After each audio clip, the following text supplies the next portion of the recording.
나이 좀 먹었다고 하는 선배라고 하면 선배라고 할 수 있는 위치에 있는 우리들로서는 정말 미안하다는 생각밖에 없어요. 장준하 선생 생전 육성입니다. 후배들에게는 제발 좀 우리같이 이런 못난 선배들이 되지 말아라 하는 그런 얘기를 다시 당부하고 싶고요.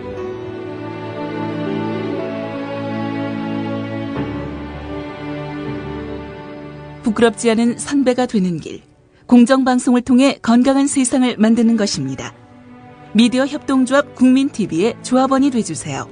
공정방송의 꿈이 실현됩니다. 조합원 가입은 국민TV 홈페이지에서 하실 수 있습니다.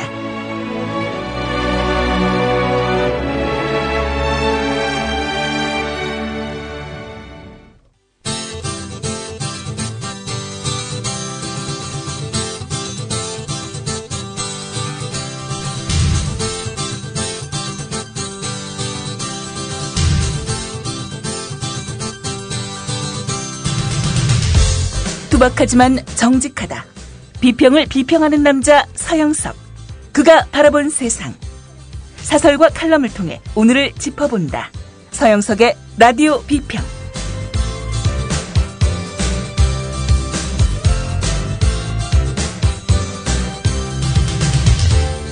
안녕하십니까, 서영석입니다. 5월 4일 민주당 전당대회를 하루 앞두고 민주당의 문성근 상임고문이 탈당한다고 선언을 했습니다.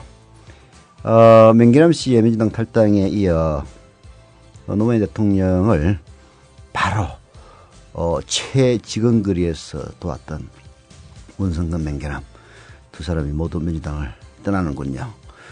친노 대 반노의 대결 어쩌고저쩌고 그런 해석도 있습니다만은 제가 보기에는 문성근 고문이 탈당하게 된 직접적인 이유는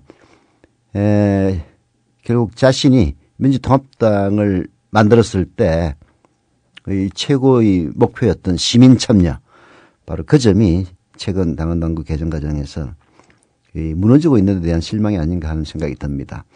당헌당규 개정 과정에서 완전 국민 경선제 폐지 논의를 공론화했고요. 이번 경선에서도 시민 참여를 줄이는 게 아니라 거의 없앴더만 대의원과 권리당원의 권한을 강화한 데 따른 문제를 계속 제기해왔죠. 그 이유가 어디에 있겠습니까? 완전 국민 경선제가 되면은 옛날 그 박원순이 무소속으로 서울시장 후보에 민주당과 범시민 혹은 범야 경선에서 이길 수 있었던 것도 시민 참여 때문이거든요. 시민 참여는 결국은 반노, 비주류의 이른바 민주당 집권이죠.를 방해한다. 그런 판단 아래 시민 참여를 줄이고 권리당원이라는 게 뭡니까? 솔직한 얘기로. 민주당에 당비 꼬박꼬박 내면서 참여하시는 분들을 제가 폐마하자는 건 아니고요. 상당수는 결국은 위원장들, 과거 용어로 표현하면 지구당 위원장들의 수하에서 노는 사람들이죠. 네. 안타깝네요. 민주통합당의 개혁 혹은 그래도 고쳤어야 한다는 이런 주장들이 점점 더 실망표로 이어질 공산이 큽니다. 5.4 전당대회에서 안철수와의 연대를 적극적으로 주장하는 김한길 의원이 대표 유력하다고 하죠. 제가 보기에는 안철수를 지지하는 사람이라면 혹은 안철수를 당에 영입해야 된다고 생각하는 사람이라면 오히려 김한길 의원보다는 이용섭 의원이 더 좋은 선택이 아닐까 하는 그런 생각도 듭니다. 윤여준 씨도 지적했다시피 안철수가 지금 이 시점에서 민주당 입당하는 것은 정치적 자살행위죠. 바깥에서 민주당과 거리를 두면서 새정치의 기치를 올려야 될 이를 마당에 민주당 당권을 지은 사람이 새로운 정당을 만든 건 미친 짓이다. 우리하고 제발 당을 같이 하자라고 한다면은 안철수 의원의 입지에도 좋은 영향을 주긴 어렵죠. 오히려 민주당에는 안철수 의원과 각을 세우면서 독자적으로 계획을 모셔가는 세력이 있는 것이 안철수 의원이 차별을 하는 데 더 도움이 되지 않을까 하는 그런 생각이 듭니다. 자, 오늘의 라디오 비평 시작해 보죠. 함께하고 계신 방송은 정치평론가 서영석 미디어 협동조합 이사가 진행하는 라디오 비평입니다. 네. 오늘 처음 선택한 칼럼은요, 한겨레 백기철 논설위원회 칼럼입니다. 근저에 보기 드물게 안철수 의원에 대해서 정말 올바른 충고를 한 게 아니냐 하는 그런 생각이 들어서 선택했습니다. 보기에 따라서는 안철수 의원에 대한 뭐라고 그럴까 뼈아픈 지적일 수도 있는데요. 저는 이 칼럼을 읽으면서 안철수 의원이 정말로 새겨들어야 할 그런 칼럼이 아닌가 하는 생각이 들었습니다. 제목은 안철수 역발상의 정치는 어떤가 하는 한겨레 백기철 논설위원회 칼럼입니다. 시작합니다. 4.24 재보선으로 국회에 입성한 안철수 무소속 의원을 보고 있으면 왠지 측은한 생각이 든다. 득표율 60%를 자랑하며 화려하게 등원했지만 어딘지 모르게 쓸쓸하다. 시간을 거꾸로 거스른 것 같기도 하다. 총선이 불과 1년 전이었는데 그땐 뭐하고 이제야 국회에 들어왔나 하는 생각도 든다. 최근 안철수 신당 지지율 1위라는 여론조사 결과는 불길한 전주곡 같다. 대선 전국에서 한때 지지율 1위를 달리던 안철수의 도전이 물거품이 됐듯이. 네. 정말 뼈아픈 지적이죠. 총선이 불과 1년 전이었습니다. 불과 1년 전이요. 그때 여러 사람들이 안철수 의원이 총선에 출마해야 된다. 그래서 1년밖에 남지 않았지만은 국회 경험을 하고 대선 도전하는 것이 옳다라고 그야말로 입을 모아서 충고를 했지만은 안철수 의원은 그러한 요청을 뿌리친 바 있습니다. 뭐 좋아요. 판단이 옳을 수도 있고 그럴 수도 있는데 1년 사이에 입장이 바뀌었다는 점이 중요한 거죠. 1년 전에는 그러한 요청들을 다 뿌리치다가 이번에는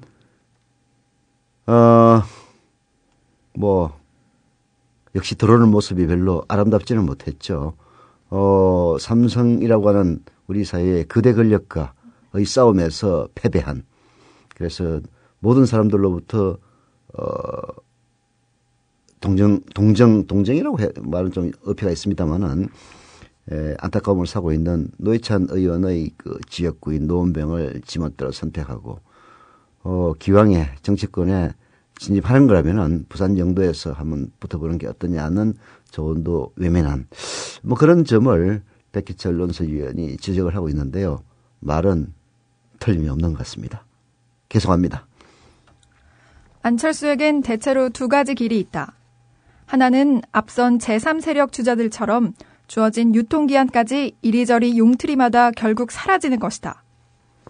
다른 하나는 기존 정치 세력을 포섭되든 정치권의 또 다른 주류가 되는 것이다. 정치권은 대체로 안철수가 전자의 길을 걸을 것으로 보는 것 같다.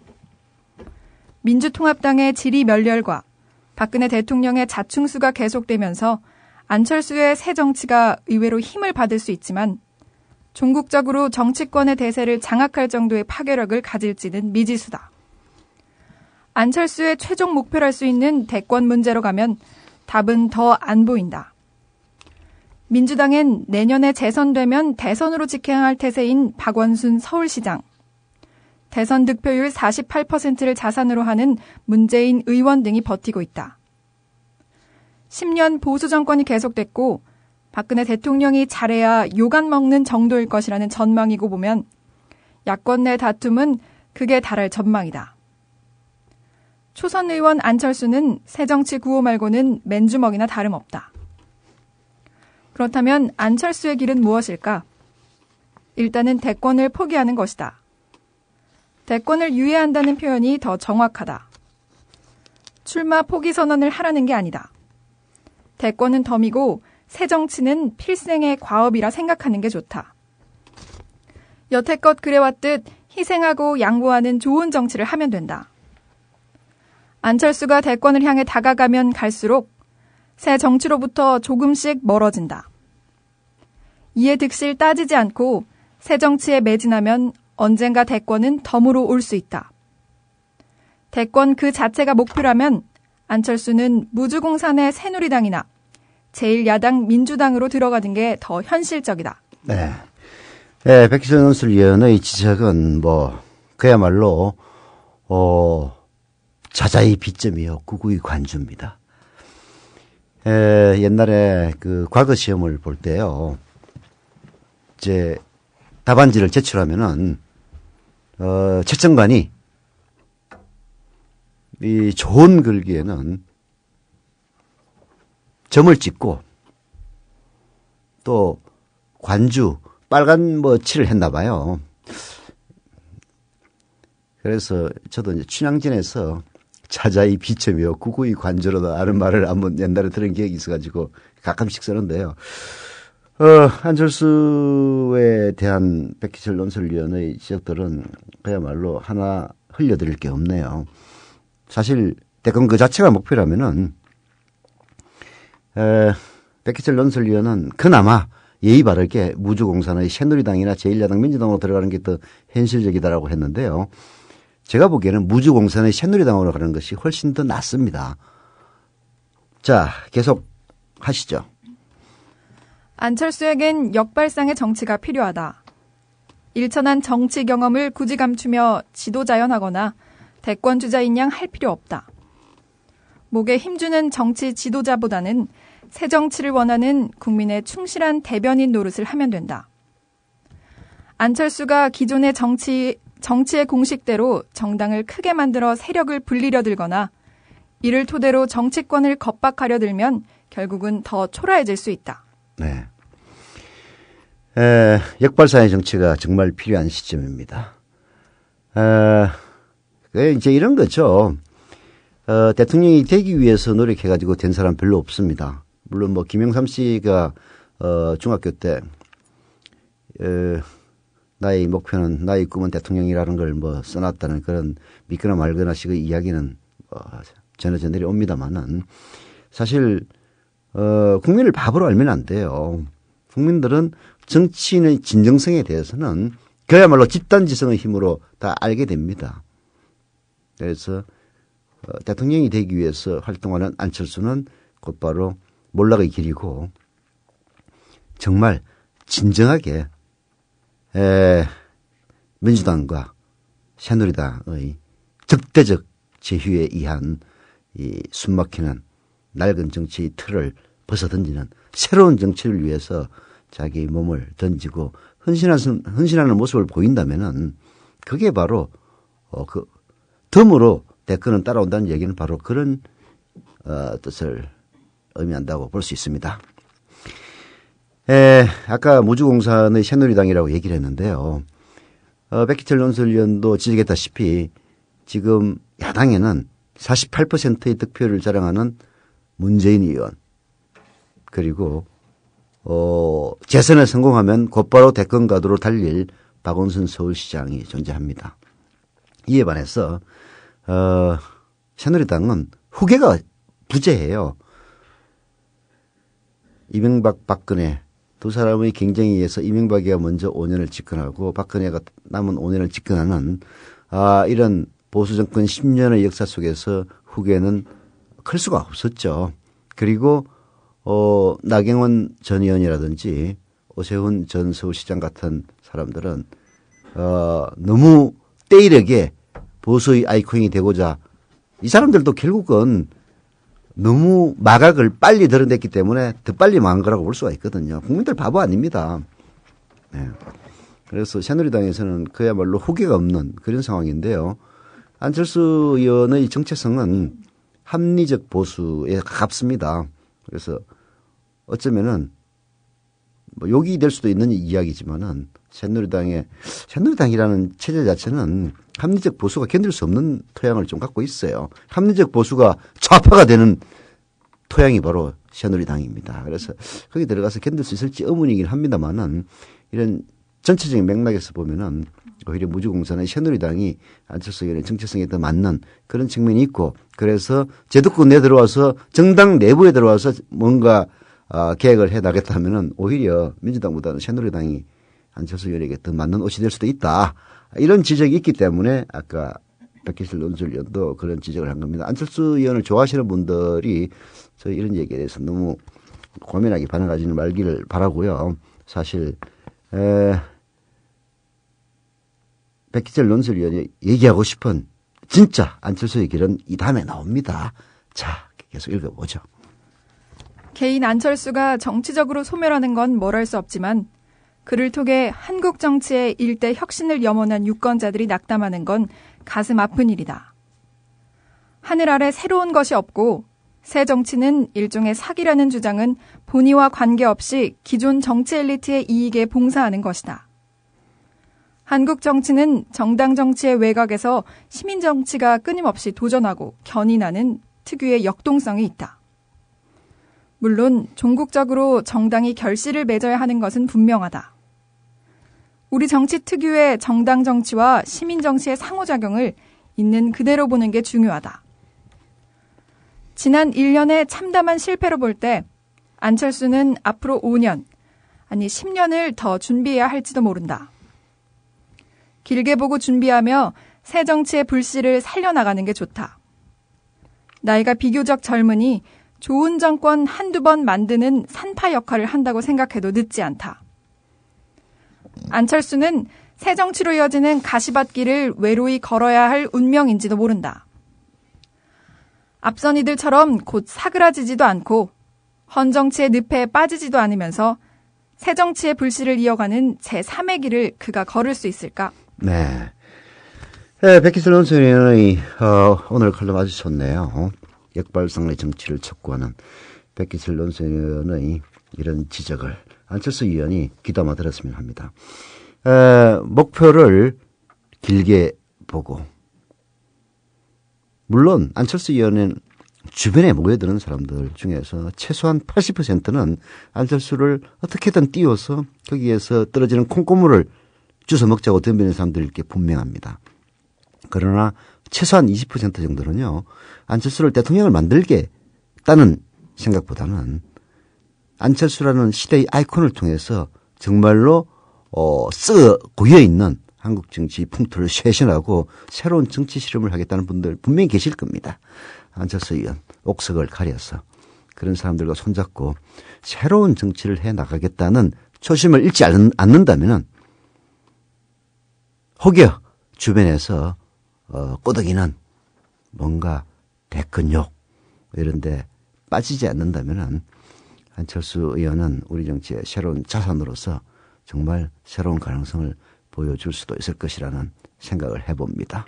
좋은 선택하기를 빌면서, 자, 오늘 또 제가 뭐 개인적으로는 전혀 모르는 분입니다만은 젊은 분 같은데 오늘의 교육이라고 하는 잡지의 편집위원인 이계삼 씨가 쓴 한겨레 칼럼을 보면서 오늘 이 칼럼은 꼭 소개를 해야 되겠다는 생각을 했습니다. 맹물어전 조선일보입니다. 조선일보로부터 취재를 받고 자기의 발언이 완전히 왜곡되는 경험하신 분들 종종 있죠. 예, 저도 그런 경험이 있습니다. 심지어는 저하고 전화통화를 한 적이 없는데도 제가 어떤 정치 커뮤니티에 쓴 글들을 짜집기 해서 인터뷰로 만들어서 올리는 만행까지 저지르더라고요. 나 참. 아이가 이계삼 편집위원회 맹부러진 조선일보 한번 읽어봅시다. 나는 어린 시절 집안을 굴러다니던 조선일보를 읽으며 한자의 오묘함을 깨쳤다. 사춘기 시절에는 동네 이발소에 머리를 깎으러 갔다가 월간 조선을 몇 권씩 빌려와 통독하면서 세상사에 관한 잡학한 지식과 속물스러운 인생관을 얻었다. 그러나 나는 조선일보가 내 삶에 끼친 영향에 대해 그리 부정적이지만은 않다. 동네에서 신문을 받아보는 몇 안 되는 집이었던지라 초졸 학력이 전부였던 아버지는 그 현격한 정보 비대칭 상황을 이용하며 마을 사람들에게 정치평론가 겸 지식인 노릇을 하실 수 있었다. 막걸리 마당 언저리에서 내가 어깨너머로 주워들었던 마을 어른들의 열띤 정치 토론들. 이를테면 영쉐미와 김대주이의 애증과 대결의 드라마는 언제나 흥미진진했고 나는 그 열띤 자리가 조선일보가 제공한 아고라의 한 구현이었다고 생각한다. 이 김희주 아나운서가 워낙 젊은 사람이 되다 보니까 영쉐미와 김대주의 이걸 갖다가 잘 모르네요. 이게 경상도 사투리인데 그때 이제 양김 씨가 한참 활동을 했을 때 시골 철로들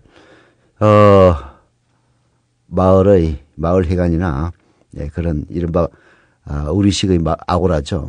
가면은 영희심이가 말이야. 그러면 대주의가 말이야.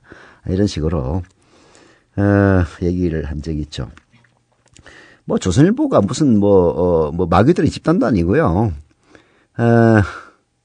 아마 이런 경험들 많이 특히 40대, 50대 이상의 연령층은 많이 했을 겁니다. 월간조선. 제가 월간조선에 기고도 참 많이 했어요. 그래서 옛날에 어떤 바보들은 제가 월간조선에 기고했다고 또 뭐라고 씹는 사람들이 있던데 제가 뭐 정치 기자할 때는 월간조선뿐만이 아니고요. 신동아, 월간중앙, 온갖 그리고 또 말지. 지금 말지 계속 나오나 모르겠다. 저희 후배 중에 한 명은 말지에 실린 저희 글을 보고 기사죠. 뭐 돈 받고 써준 거니까 국민일보라는 게 있다는 사실을 알게 됐고 그리고 나중에 대학을 졸업하고 나서 국민일보에 입사하게 됐다라고 하는 얘기를 들은 적도 있습니다. 그랬었죠. 자, 계속됩니다. 그리고 30년의 세월이 흘렀다. 내가 변한 건지 조선일보가 변했는지는 모르지만 그 사이 나는 조선일보를 사회적 흉기로 여기게 됐다. 다만 조선일보와 엮이는 일이 없기를 바랄 따름이었는데 이제 내게도 차례가 돌아오고 말았다. 지난 5월 1일치 조선일보는 밀양 송전탑 사태를 크게 보도했다. 그 기사를 읽고 난 뒤 내 몸을 훑고 간 저릿한 느낌은 지난 시절 조선일보로 생겨난 고통들에 잠시나마 있다은 짧은 감전 같은 것은 아니었을까 생각해본다. 자, 지금부터 경험담이 나옵니다. 아주 재미있어요. 자, 그 경험담을 한번 들어볼까요? 그 전날 조선일보 권아무개 기자가 반대 대책위 사무국장인 나에게 전화를 걸어왔다.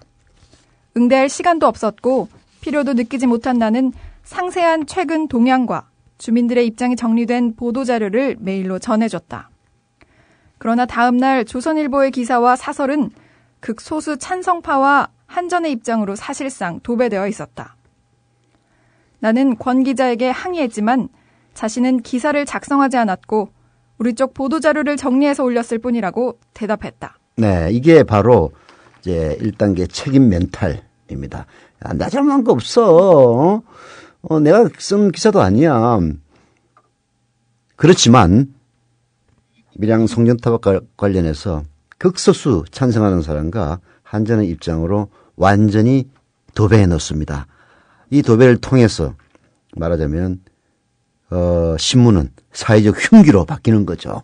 자, 그 기사를 이 칼럼을 계속 봅시다. 그 기사대로라면 전체 1484가구 중 한전의 13개 보상안을 거부한 1813명은 일부 주민일 뿐이며 어르신들을 돕고 있는 신부님과 우리 일꾼들은 소수 반대파 주민들과 결합해 사태 해결을 어렵게 만든 이상한 사람들이다. 지난해 1월 자결한 이치유 어르신은 자기 농경지가 송전탑에서 멀리 떨어져 있어 보상금을 못 받는다며 농성하다 사망한 경우가 된다. 네, 이게 바로 2단계 사실 왜곡이라고 이계삼 편집위원이 전하고 있습니다. 자, 그 다음엔 또 어떤 게 나올까요? 3단계도 재밌습니다. 우리는 신고리 핵발전소 3, 4호기 전력을 건설 중인 인근 간선 구간과 연결해 먼저 유통시킬 것을 요구했는데 기사는 동시 정전으로 어렵다는 산업부 관계자의 동문서답 같은 답변을 인용하며 백지화와 다름없는 주장이라고 비약해버린다. 기사를 작성한 조 아무개 기자에게 항의하니 기사 축약 단계에서 발생한 맥락의 실수였다고 말한다. 이 내용은 밀양 송전탑의 그 좀 전말을 알아야 이해할 수 있는 건데요. 나중에 직접 이 칼럼을 보시면서 한번 찾아보십시오. 뭐 기자들이 늘상 하는 실수이기도 한데요.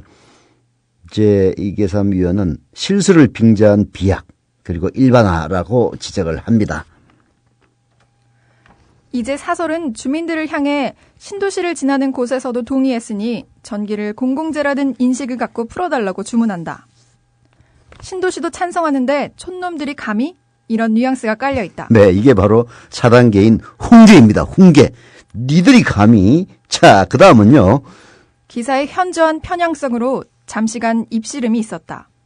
기자의 결론은 우리 전화 잘 받아주세요 라는 것이었다. 그래서 전화에 제대로 응하지 않은 내가 그 책임을 지게 됐다. 네, 이게 바로 떠넘기기죠. 전화 좀 제대로 받아. 당신 설명을 못 들으니까 기사 이렇게 쓰는 거 아니야? 라는 거죠. 자, 다음은 뭘까요? 조선일보의 왜곡보도 5단계 패턴은 이렇게 완성됐다. 명불허전, 그 명성 그대로였다. 막상 겪어보니 조선일보 참 별것 아니구나 싶다. 흉기는 녹슨 부엌칼처럼 초라했다. 의연하고 당당하게 또박또박 대응하면 될 것이다. 녹슨 부엌칼을 흉기 대접해줄 필요는 없는 것이다. 다만 전화는 충실하게 받아주고. 예, 조선일보가 흉기였던 시절이 있었죠. 네, 날카로운 칼은 흉기가 됩니다. 그러나 무딘 칼은 흉기가 되질 못하죠. 지난 총선 대선을 겪으면서 제가 느낀 게 바로 그거였습니다. 이제 조중동은 우리 사회의 의제 설정의 역할을 포기한 지 오래입니다. 뭐 스스로 포기한 게 아니라 의제 설정을 할 수 있을 만큼 그 영향력이 예전과만 못하다는 영향력을 상실했다는 얘기죠. 그러나 조중동의 의제 설정 능력, 비록 과거에 비하여서는 더할 나위 없이 줄어들었지만 권력이 장악한 지상파 방송과 결합을 하니까 예전의 위력이 나오더라고요. 조중동 의제 설정, 지상파 나불나불 이 과정, 그리고 거기에 찍기다시 일본 말인가 덤으로 딸려오는 것이 종편입니다. 사실 박근혜 대통령의 집권은 바로 이 3단계 과정을 통해서 이루어진 거나 다름없다고 저는 보고 있습니다. 미디어협동조합 국민TV가 지금 어려운 환경 속에서 라디오부터 시작해서 TV로 나아가고자 발버둥을 치고 있는 것도 결국은 바로 이러한 과거에 대한 복귀와 반성에서 출발하는 거죠. 조합원들이 많이 가입하고 많은 사람들이 후원해주고 많은 사람들이 염원하지 않으면 TV방송 요원합니다. TV방송은 어마어마한 자본이 들어가는 그야말로 대단히 사업이에요. 우리가 왜 라디오부터 시작했습니까? 라디오 자체도 훌륭한 미디어이고 영향력 있습니다만은 TV에 비할 바는 못 되죠. 우리가 라디오를 통해서 TV로 진출할 수 있도록 이 방송을 청취하시는 모든 분들 조합원으로 가입해 주시기를 간절히 바랍니다.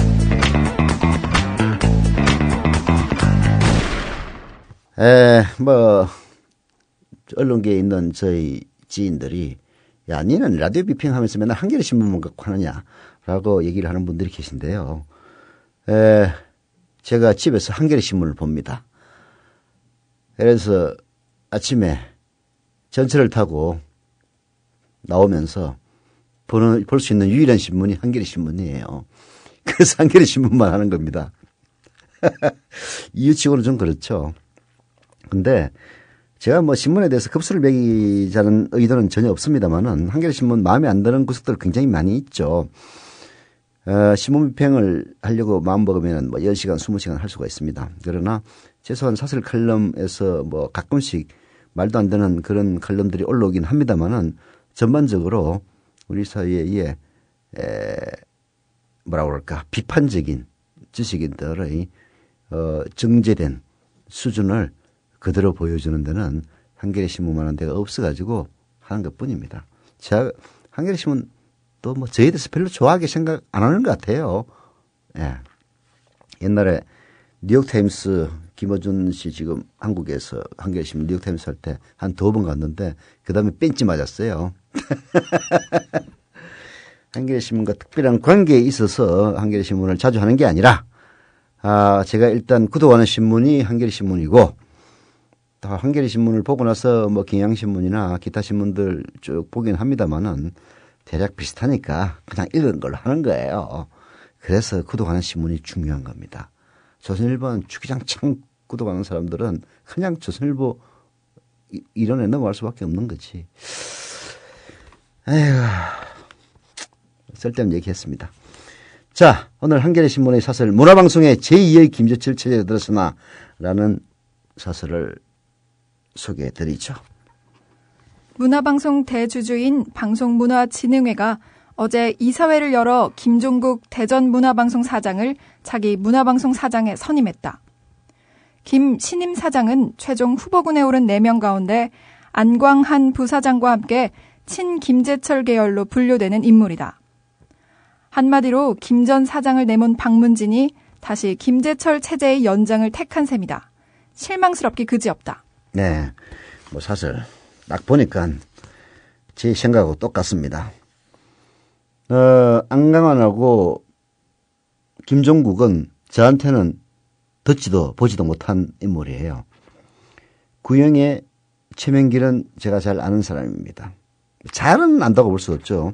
구영애 씨는 저보다 좀 선배고 최명길 씨는 저하고 좀 비슷한 연배죠. 결국은 어떻게 하나 이렇게 지켜봤는데 역시 제2의 김재철을 뽑더라고요. 박문진 그 이사가 전부 9명입니다. 9명 중에서 6명이 여당 추천 몫이에요. 그리고 그 사람들이 다 몰표를 던져서 나왔습니다. 자, 제2의 김재철이라는 평가를 받는 김종국. 이 사람의 앞날 쉽지 않을 겁니다. 당장 8명의 해고자 복직, 징계자, 현업복귀, 보도 제작 편성의 자율성 보장이라는 난제가 기다리고 있죠. 첫 단추부터 잘 끼우지 못할 경우에 김재철 체제 때보다도 더 많은 비판과 도전에 직면할 겁니다. 예, 결코 만만하게 넘어가지 않을 거예요. 좋은 판단이 있기를 바랍니다만은 역시가 되지 않을까 하는 걱정이 듭니다. 오늘 순서를 마치겠습니다. 여러분 안녕히 계십시오. 내일 이 시간 다시 뵙겠습니다.